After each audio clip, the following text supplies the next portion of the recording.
சீரியல்களின் full எபிசோடுகளை Sun டிவியில் ஒளிபரப்பான உடனே எக்ஸ்க்ளூசிவாக சன் நெக்ஸ்டில் மட்டும் ஃப்ரீயா பாருங்கள்.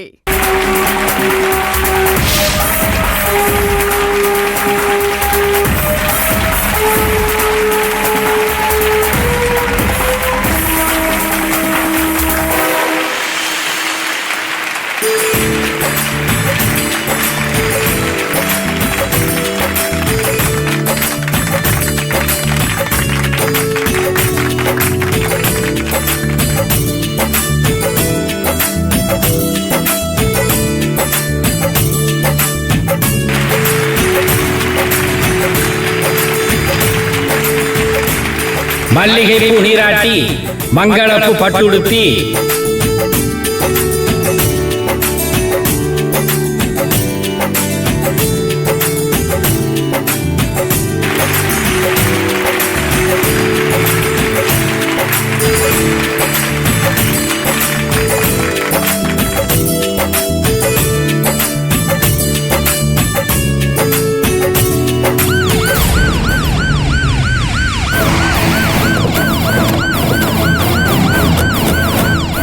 எதுக்கு போலீஸ் வராங்க? அது ஒன்றும் இல்லை, உங்கள் அம்மா பாதுகாப்புக்காக வந்திருப்பாங்க. அதுவும் இல்லாமல் எல்லா விஐபியும் வந்திருக்காங்களே, கலெக்டர் வரைக்கும் கூப்பிட்டுருக்காங்கல்ல. இங்க இன்சார்ஜ் யாரு? அவர்கிட்ட கேளுங்க. என்ன கை காட்டுறா? ஏதோ தேவை போல. நான் போய் என்னன்னு பார்த்துட்டு வந்துடுறேன். ஏங்க, எங்களுடைய அக்கா இன்னும் 100 ஆண்டு வாழ வேண்டும் என்று ஆண்டவனை பிரார்த்திக்கிறேன். எந்த விஷயமா இருந்தாலும் என்கிட்ட சொல்லுங்க. அது இல்லப்பா. ஏய், என்ன சார், என்ன வேணும்? தண்ணி ஜூஸ் ஏதாவது வேணுங்களா? அட கூச்சப்படாம கேளுங்க சார். ஹலோ மிஸ்டர், இந்த பேனரு, பிளக்ஸ், கொடி எல்லாத்தையும் உடனே அப்புறப்படுத்தணும். என்ன உளறீங்க? சட்டத்துக்கு விரோதமா பொதுமக்களுக்கும் போக்குவரத்துக்கு இடைஞ்சல் பண்ற மாதிரி இதையெல்லாம் வச்சிருக்கீங்க. உடனே எல்லாத்தையும் அப்புறப்படுத்துங்க. அப்படிலாம் எடுக்க முடியாது. நீங்களா எடுக்கலன்னா நாங்க எடுத்துருவோம். யோ, எங்க வந்து என்ன பேசிக்கிட்டு இருக்க? பேனர் மேல கையை வச்சிருவீங்களா? நான் யாரு, இது யார் வீட்டு ஃபங்க்ஷன் தெரியும்ல? நீங்க யாருன்னு தான் இந்த ஊருக்கே தெரியுமே. இது மேலெடுத்த உத்தரவு.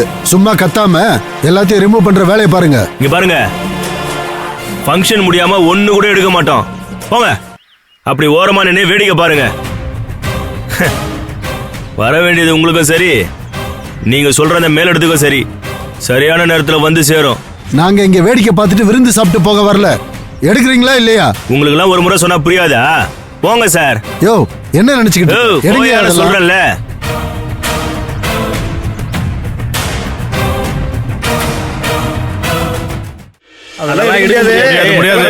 ராமசுப்பு, அக்கா, அங்க ஏதோ பிரச்சனை நினைக்கிற, போய் பாரு. சரிங்க. அந்த இன்ஸ்பெக்டர் வர சொல்லு. சார், முதல்ல எடுங்க சார். தம்பி ஒரு நிமிஷம். சொல்லியா சார், என்னங்க சார் பிரச்சனை? அக்கா உங்களை கூப்பிடுறாங்க சார். எது கூப்பிடுறாங்க? தெரியலீங்க சார், வந்து என்னன்னு கேளுங்க.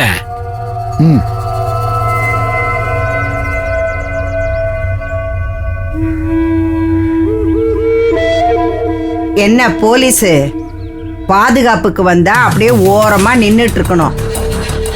எதுக்கு தேவையில்லாத பிரச்சனை எல்லாம் பண்ணிட்டு இருக்க? நான் எந்த பிரச்சனையும் பண்ணல. மேலெடுத்த ஆர்டர் தான் செய்ய வந்தேன். மேலெடுத்த ஆர்டரா? என்ன அது? பேனரு, பிளக்ஸ், கொடி எல்லாத்தையும் எடுக்க சொல்லி ஆர்டர். என்னங்க இது காமெடியா இருக்கு? ஃபங்க்ஷன்னா பேனர்லாம் வைக்கதான் செய்வாங்க. இது கூட தெரியாத உங்க மேலிடத்துக்கு? பொது இடத்துல இப்படி பர்மிஷன் வாங்காம பேனர் வைக்க கூடாதுன்னு சட்டமே இருக்கு. பர்மிஷனா? என்னையா போலீஸ் நீ? எனக்கு ஆர்டர் போட்டுதான் பழக்கம். இந்த பர்மிஷன்லாம் கேட்டு பழக்கம் கிடையாது. போ. இல்ல, மேலெடுத்த ஆர்டரை நிறைவேற்றாம போக முடியாது. அது யார் உங்க மேலிடம்? கமிஷனர் தானே, நான் அவர்கிட்ட பேசிக்கிறேன். போ. ஆர்டர் போட்டது கமிஷனர் இல்ல. டிஎஸ்பியா? இல்ல, புது கலெக்டர் உத்தரவு.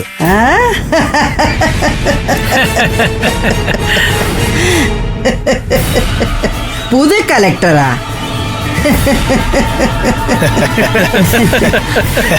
ஏயா, புதுசா கலெக்டர் வந்திருக்காரு, அவருக்கு இந்த பொற்கொடியை பத்தி தெரியாதா? தெரியலன்னா நீ எடுத்து சொல்லியிருக்கணும். திருச்சியில ஒருத்தனுக்கு மலைக்கோட்டையை கூட தெரியாம இருக்கலாம், ஆனா இந்த பொற்கொடியை பத்தி தெரியாம இருக்க கூடாது. வர சொல்லு. அந்த கலெக்டரை. புதுசா வேலைக்கு சேர்ந்ததும் ஏதாவது தினுசா பண்ணணும்னே இருப்பாங்களா? போயா, போய் அந்த புது கலெக்டரை வர சொல்லு. வந்து இந்த விழால கலந்துக்க சொல்லு. நான் கொடுக்க வேண்டியதா கொடுத்து அனுப்புறேன். கிளம்பு கிளம்பு கிளம்பு. போங்க போங்க. கிளம்பு. பாத்தியா, கலெக்டரையே இங்க வர சொல்லி ஆர்டர் போடுறாங்க. ஆமா, அக்காவோட கெத்தே அதுதானே. அடுத்ததாக சைக்கிளில் டீ கேனிலே டீ விற்றுக் கொண்டிருந்த அருணாச்சலம் அவர்கள் இன்று 5 ஸ்டார் ஹோட்டலுக்கு அதிபராக இருக்கிறார் என்றால் அது அக்காவின் கண்ணாசிவினால் மட்டுமே. அவரை அடுத்ததாக மேடைக்கு அழைக்கிறேன். வாங்கின அடுத்ததாக அண்ணன் அவர்கள் பேசுவார். வணக்கம். பொற்கொடி அக்காவின் பிறந்தநாள் விழாவிற்கு வருகை தந்திருக்கும் அனைவருக்கும் எனது வணக்கம். நான் இந்த தொழில வளர்ந்து நிக்கிறதுக்கு காரணமே அக்கா தான். அக்கா மட்டும் இல்லைன்னா இன்னைக்கு இப்படி ஒரு பொசிஷன்ல நான் வளர்ந்து நின்று இருக்கவே முடியாது.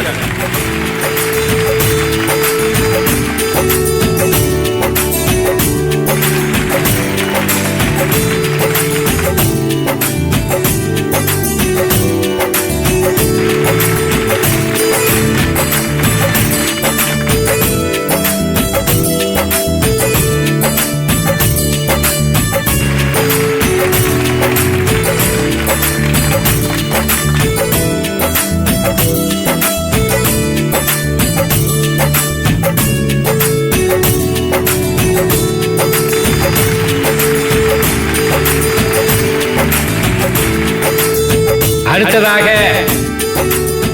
கேக் வெட்டி அக்கா நமக்கெல்லாம் ஸ்வீட் கொடுப்பாங்க.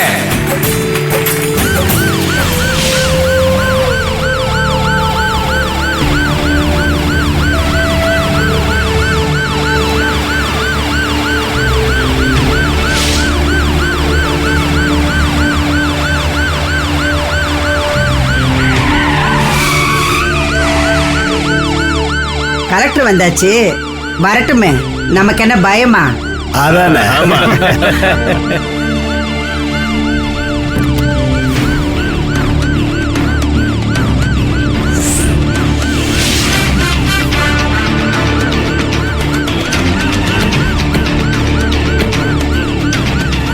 ஐயோ,